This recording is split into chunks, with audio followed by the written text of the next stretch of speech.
The 2023 football season for the Notre Dame Fighting Irish is here. Fall camp officially kicks off tomorrow morning, and today we've got you covered with a full preview, including the biggest question marks, most intriguing players to watch, and so much more on this edition of Locked On Irish. You are Locked On Irish, your daily podcast on the Notre Dame Fighting Irish. Part of the Locked On Podcast Network, your team every day.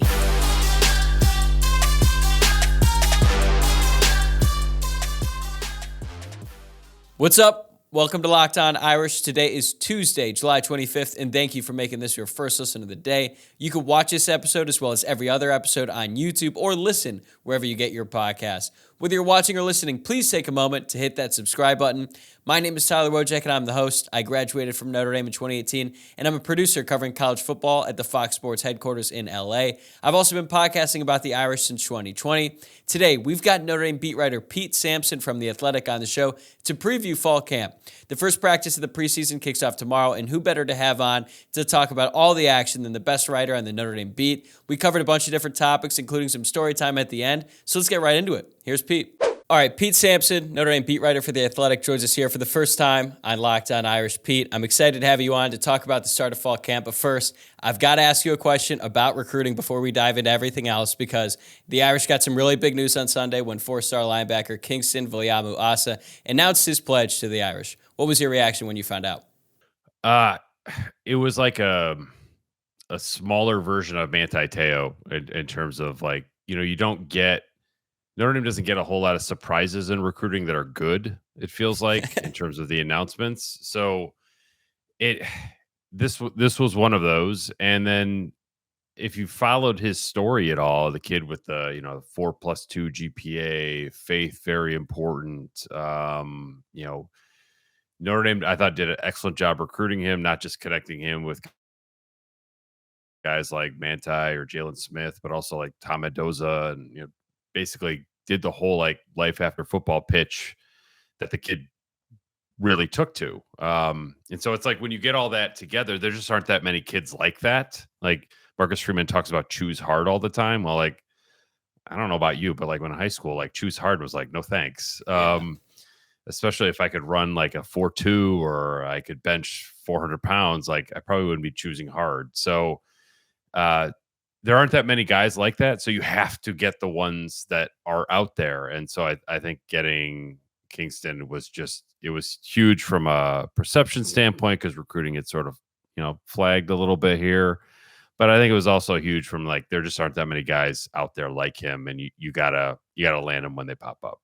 Yeah, I had that thought on Sunday when I was going through it, because when Justin Scott was being recruited, everyone was like, well, this is the can't miss one because he's from Chicago. But then as you learn more about KVA, he kind of felt like more of a can't miss, because you're thinking, okay, very academic oriented, deeply religious, willing to move out to the Midwest, has this great connection with the staff. I kind of the thought there was like, if he doesn't commit, then who is? But it looks like Notre Dame is not going to have to worry about that. Did you see your podcast co-host Tim Priester called him a bigger, faster, stronger Manti Te'o? Are you ready to go that far? No, I was unable to join that podcast. I think I would have stopped Priester in his audio tracks in that moment. It's like, could he be faster than Manti? Sure, but I think we're going to talk about first impressions of fall camp later. Manti Te'o's first practice was high on my list of like, holy cow, that guy, that is just a ripped dude. Where like his biceps and tries were like most people's quads. Kingston is not that big, but he is a very special athlete. All right, let's talk about fall camp. This will be your 23rd fall camp on the Notre Dame beat, and I realize your access to all the practices is somewhat limited, but after doing this for so many years, how good do you think you can get at predicting how the team will do during the season based on what you're able to see in these practices? I think pretty good. I'd be lying if I said like I saw 2007 coming based on the camp. Like, you knew that team was going to take a big step back, but not quite like that. I think that you could probably get more of a beat on individuals than maybe the team, and then like the individuals eventually kind of get to the sum of the parts situation there. But I think you can spot real strengths and weaknesses. Sometimes they're different than what you thought. A lot of times they kind of confirm what we've been talking about for the previous 9 months. But it for the most part, you get a pretty good sense of like what they are or what they're not going to be. After 2 full practices and a bunch of half practices. Is there a season that comes to mind? You mentioned 2007 where they surprised you in a good way, where you went through fall camp and you're like, oh, this team's going to be pretty good. And then they ended up being much better than you thought.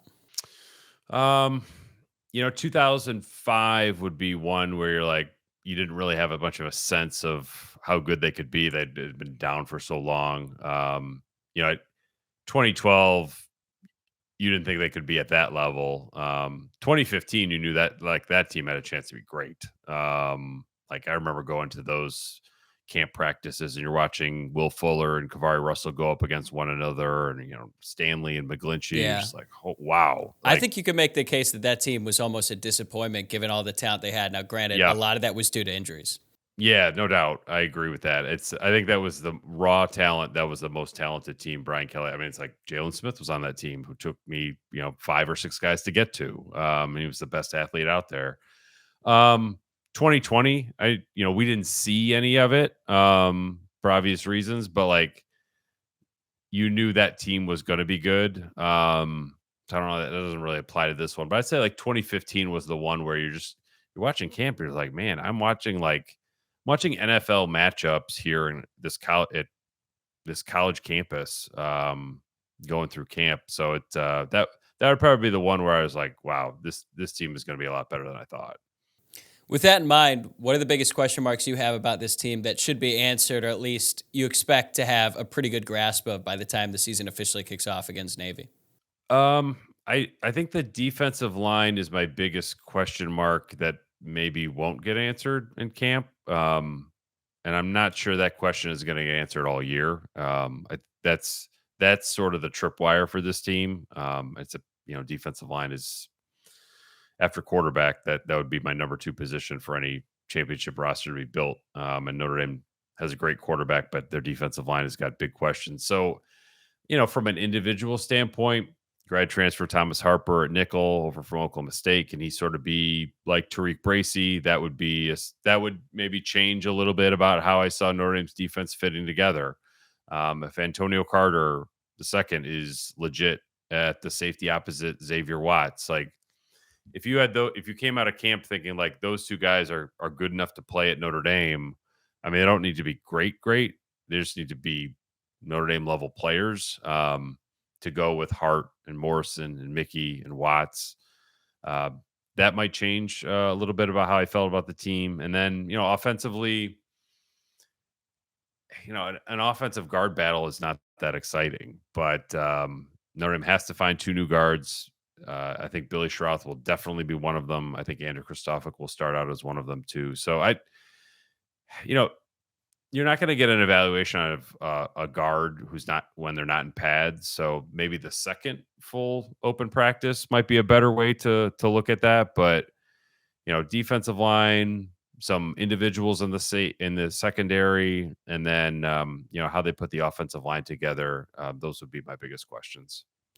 So somewhat in the same vein, which players in the roster do you think will have the biggest impact on the team's success in 2023, not named Sam Hartman? It doesn't have to be the 5 best, but whose performances are going to dictate how far the team is going to go? I think that, Xavier Watts would be high on my list.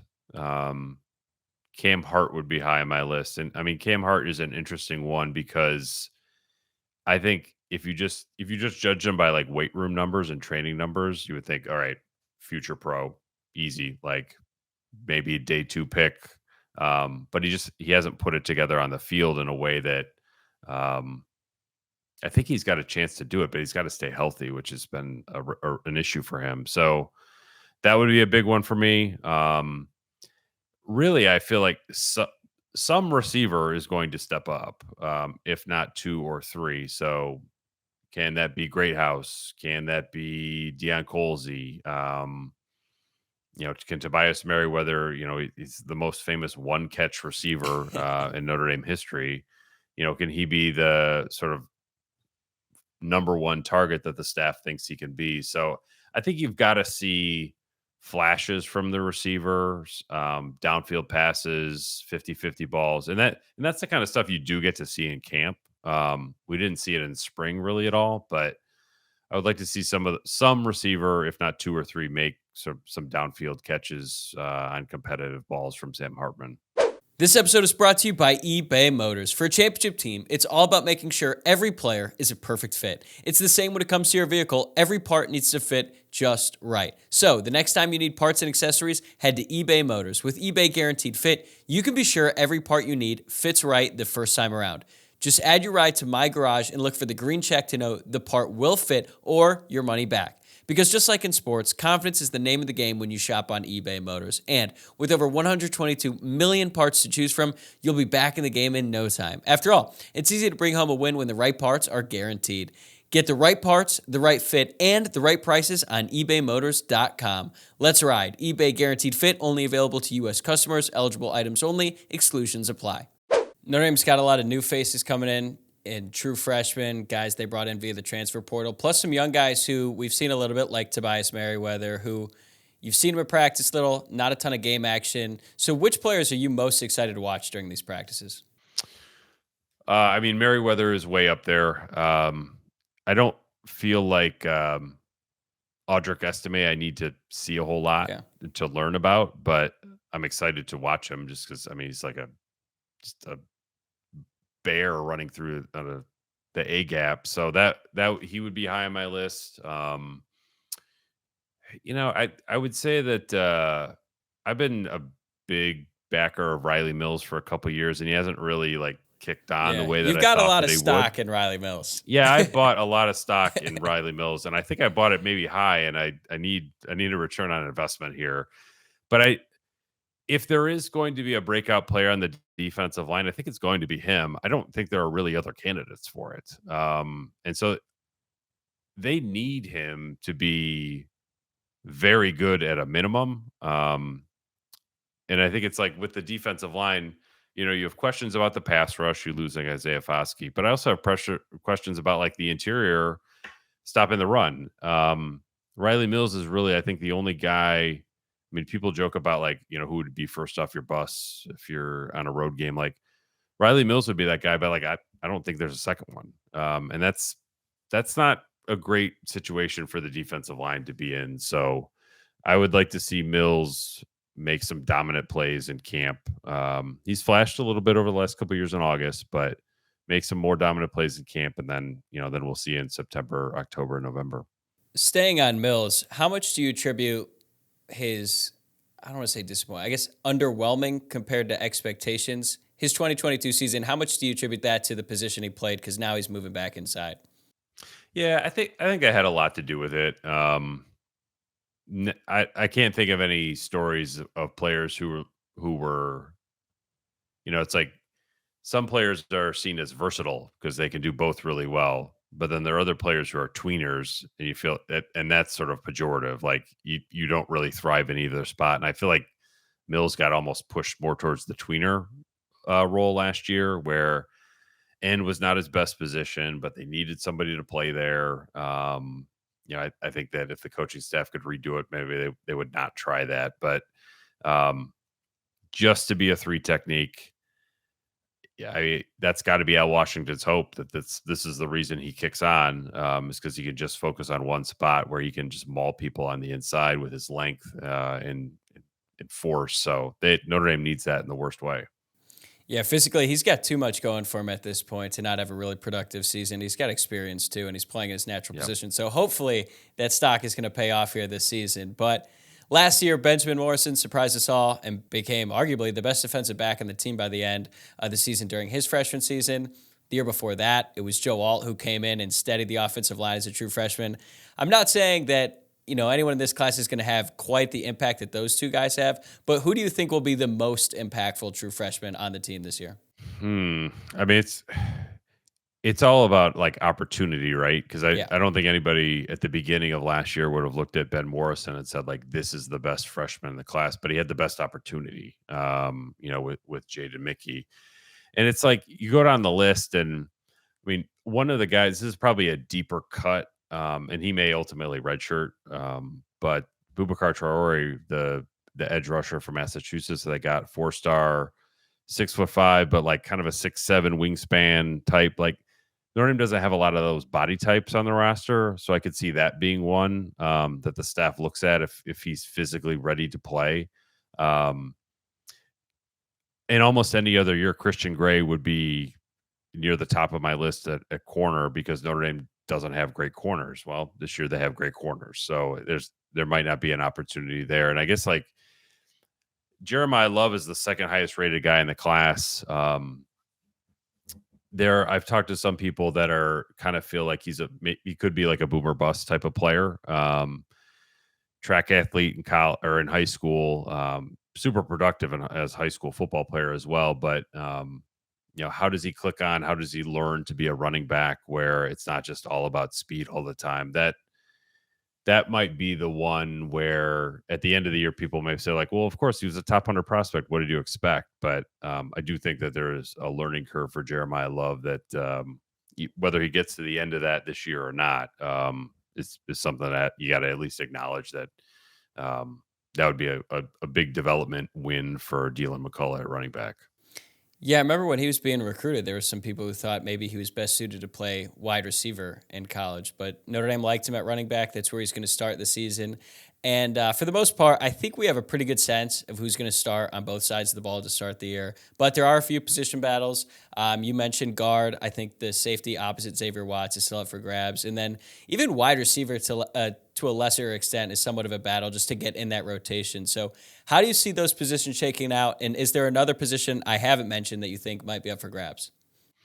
What they do, receiver is definitely interesting. And it's kind of one of those positions where like, I think that they have 5 or 6 options, so they just need to figure out who the 4 best are and roll with it. Like there have been times where you've covered Notre Dame and you feel like, all right, they need 6 receivers, but they only have 2. Like, how is this going to work? So I don't think they're going to run into that this year. This is kind of a nerdy depth chart curiosity of mine, but like backup linebackers, like. I'm not advocating anyone's going to knock Bertrand or Kaiser out of the lineup, but I've heard really good things about Drake Bowen this summer as like sort of a Bertrand type of cerebral player, like kind of a football nerd, but he's bigger and quicker and all those things more than Bertrand was. So, Maris Leafau, where are his reps? Jalen Seed, what do they do with him?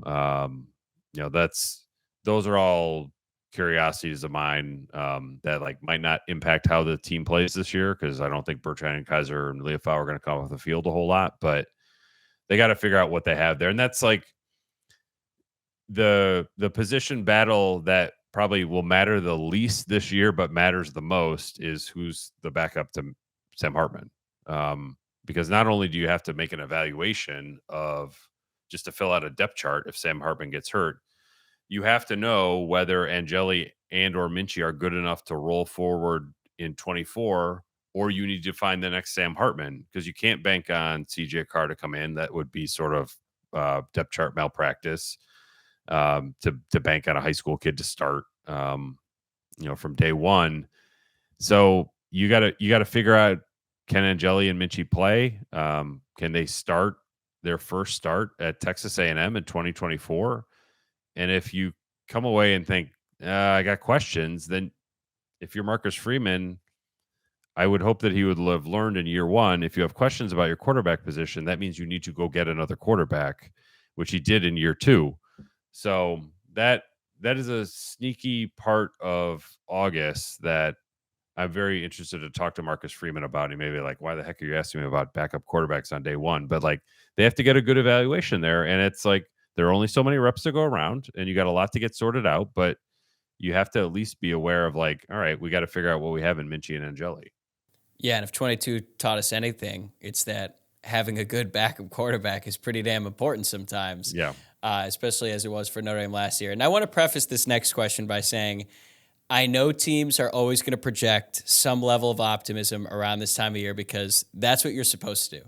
Everyone's undefeated before the season starts. There's not going to be a single coach in America who, after his first practices, goes to the mic and is like, it's not looking good for us this year. That's never going to happen. But based on the conversations you've had with people in the program, how would you describe the belief internally about what this team can accomplish? And do you think it's legitimate? I think it's a pretty optimistic program right now, much more so than it was last year. I think there was, I don't want to say people were leery of year one with Freeman, but it was just sort of a crapshoot of like, what are we going to get? I don't know. There's Like, so many unknowns. Michael Mayer's great. After that, no idea. This year, I think there's a earned optimism about how good the team could be, and it's like they were. I was thinking back, like when they went to Ohio State, weren't they like ranked? I think they were ranked sixth.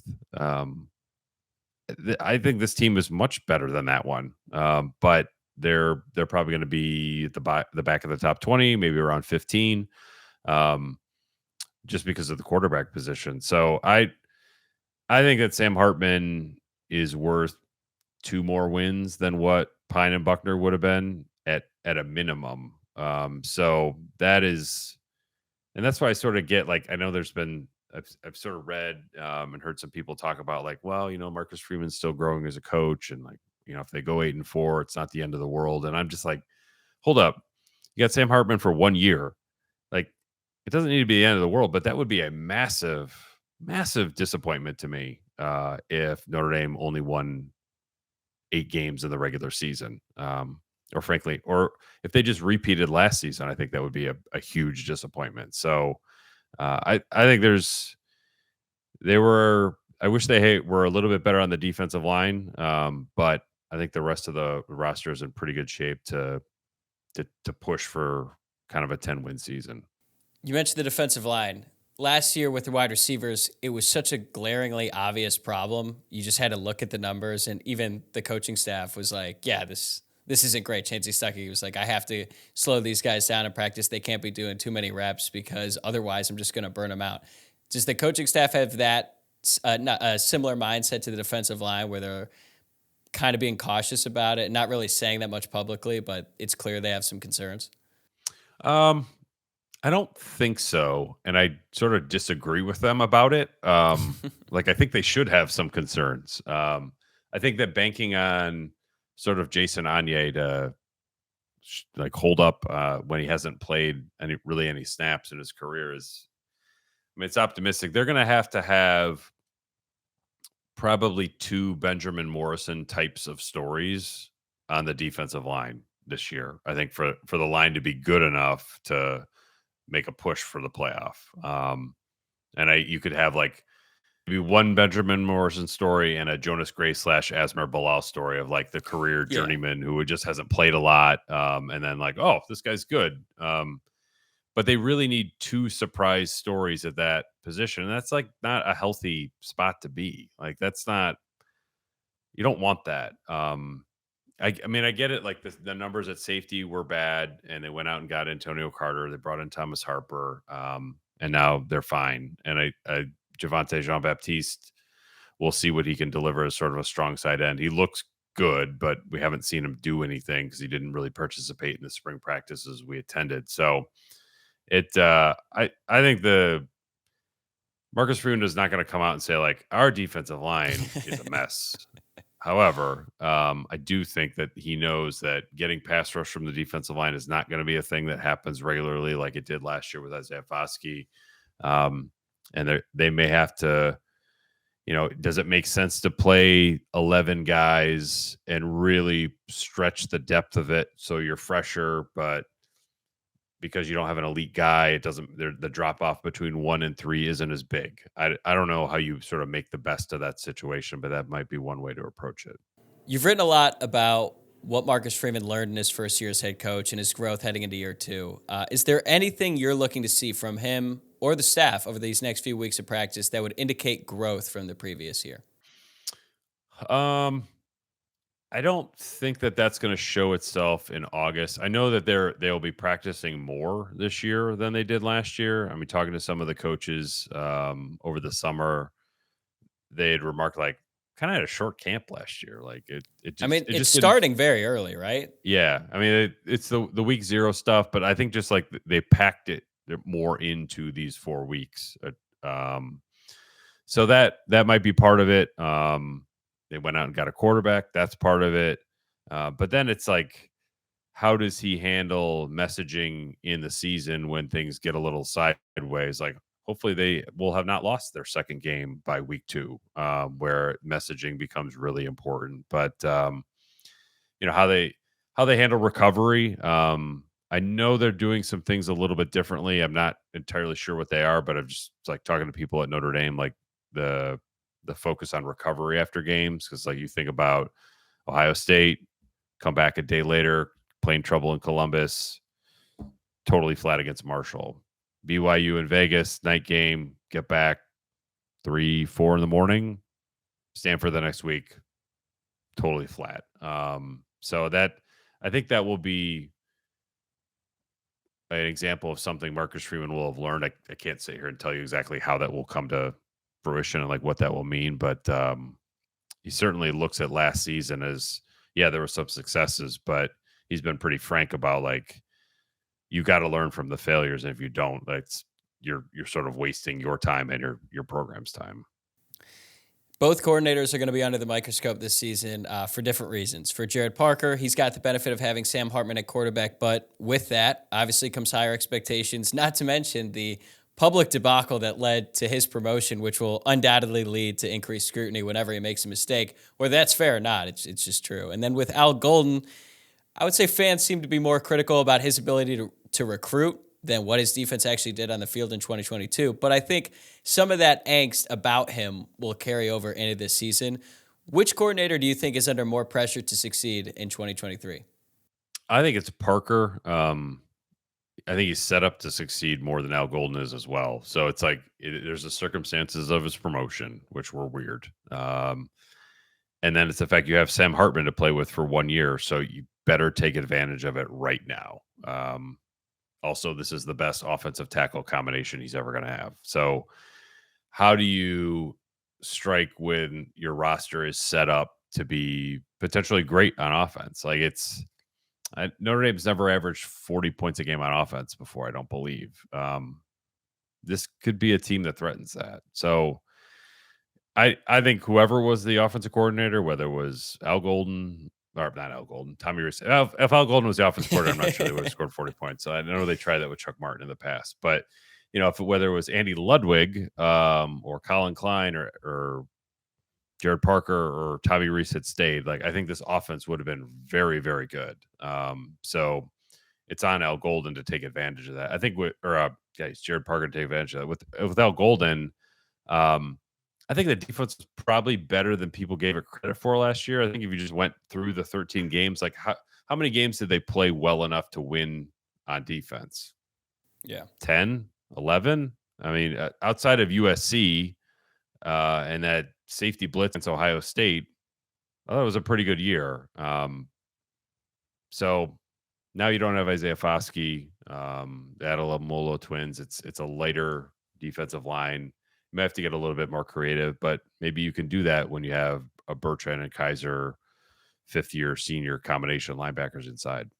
Yeah, if you look at it statistically, I think Notre Dame was like 39th in scoring defense last year. That's not great, but it's not terrible either. It just felt like whenever they absolutely needed to stop, like that one drive against Marshall, they just couldn't convert, and they were loud misses, and I think that's why some fans felt a little bit dissatisfied with what the defense put out there last year. But I had heard some stuff, too, that when Al Golden was hired, that the complexities of his defense and the transition going from Freeman to Al Golden was actually a little bit tougher than we had anticipated. Did you get that sense? Yeah, I do. I think that Golden has sort of admitted it without coming out and admitting it, that like he had to take a bunch of stuff out. Like there was just too much there. And I think that, Al Golden had a little bit more of an NFL mentality to defense. And maybe having a Bertrand and Kaiser, a linebacker, allowed you to do a bunch of stuff, but more than your linebackers have to know what the heck's going on. And I think that, you even go back to that Marshall game when they went down and drove in the fourth quarter. There was like I 3rd and 10 or 3rd and 12, or Ramon Henderson clearly just is not sure what he's doing. The run gets outside, and they pick up this huge 3rd down conversion on 3rd and long. They end up going down and scoring a touchdown. So those kinds of busts to me spoke to like, we're doing a little too much here. So how he dials that back? Can he dial that back? I think sometimes these coaches with NFL backgrounds get in love with their own schemes. Sometimes Notre Dame has felt the brunt of that with the Brian Van Gorder era. But I wasn't gonna say it. You did. Yeah, it's just like let's do less. Let's do less better, and that year 2 should help you with that, because everyone sort of knows how the pieces fit together, and really the back 7 of the defense should pretty much know what's going on all the time. That should be a very experienced group. Now that this chaotic and at times truly bizarre offseason is finally coming to an end, how would you describe your level of excitement and intrigue going into this fall camp, where the focus will actually be on the football again and not renovations to the Goog, NIL, apparel deals, and all that? Yeah, it is nice to sort of table all that for 4 months. Until that apparel deal comes out. Yeah, hopefully that will be a one-day story and we can just move on. But I would say that, I mean, my 3 favorite moments of the football season are walking into the first practice of training camp, the 5 minutes before opening kickoff of week 1, and when I touch down in California on Thanksgiving weekend and see the Pacific Ocean for the first time. So, I mean, I love August. I love getting back. It's like back to school, but if school was awesome, to see college football and sort of be immersed in it. So I think it's fantastic. I think this team will be really good. I'm probably more bullish on this team than maybe some other people, but that probably leads into some of the intrigue and like wanting to get out there and tell these stories and see how it develops and see what Sam Hartman actually looks like, when bullets are flying a little bit more. So yeah, it's like, I wouldn't say this every year. Like, there have been teams where when training camp started, I'm like, oh God, like you just knew it was going to be a slog from the start. And some of those teams turned out to be pretty good, but they weren't fun to cover. I think this will be a fun team to cover and a good team. So this team should have a lot going for it. Okay, last question before we let you go, and it's sort of on that note. Involves a bit of story time. I said at the top, this is your 23rd fall camp on the Notre Dame beat. What are some of the most memorable moments from preseason practice that you can recall? And this can be positive or negative. Kyle Hamilton's 3 picks in the opening practice was pretty impressive. It's decent, yeah. That was definitely up there. Seeing Manti Te'o for the first time in person was up there. I just couldn't believe how big he was. Kyle Rudolph would also be up there, because it was just like, oh, you just walked off the set of American Gladiators and now you're Notre Dame's freshman tight end. So those would definitely be up there. Negatives. I remember seeing Darnell Ewell, who was a 4-star defensive lineman. He could not make it through the first practice. And you're just like, oh, okay. Like, this is probably not going to go very well. Ultimately never played. I think he was the top, either the first or the second rated guy in the class that had Cole Kmet and Brock Wright in it. And it just never clicked on. There's the infamous Brandon Wimbush practice in the stadium where he was struggling to hit the net. And ultimately I heard that Chip Long chewed out Tommy Rees for doing that and for letting the media see that happen. Because it was just like, this is not like a great look for everybody here. Those would be way up there. Man, it's had a lot of training camps. Like, I feel like it's usually individual stuff like that, opposed to like something that's like, oh my gosh, this team is incredible and I never saw this coming. But you got these sort of individual stories where it's like, that guy's really good. Or there are times where you watch a freshman in his first practice and think, that's a miss. Which is, I know that sounds harsh. No, I get your point. There are just times you're just like, oh, okay, that's not how I thought that was going to look at all. And then there are times where you see Kyle Hamilton and you're like, all right, you're a 3-and-out player, no problem here. Like, you could be a 2-and-out player if it was allowed. All right, well, I'll have to ask you for your yes or no on every single true freshman after the first practice coming out of this. But he is Pete Sampson, the pen of Notre Dame football, as he's been called among the fan base. You could follow him on Twitter I don't know if it's still Twitter. Is it X now? I don't know. I think we're going to stick with Twitter, at least for the purposes of this podcast. Either way, his handle is at @PeteSampson_. And if you're not subscribed to The Athletic to read his work, get it together and do that now because he's the best on the beat. Pete, thanks again for the time. Try to stay cool when you're out there on the practice fields this week. I heard it's going to be a hot one. All right. Thanks, Tyler. I will. That'll do it for this episode of Locked On Irish. Thanks again for making this your first listen of the day. By the time you're listening to this, I'll be in Indianapolis for Big Ten Media Days, but I will be back later this week with some observations after Notre Dame's first couple of practices. Make sure to subscribe to the show on YouTube or wherever you get your podcasts so you can stay up to date on all of those episodes, and follow the show on Twitter at Locked On Irish, on Instagram at Locked On Irish Pod, and my personal Twitter account at Tyler, WOJCIAK. I'll talk to you soon.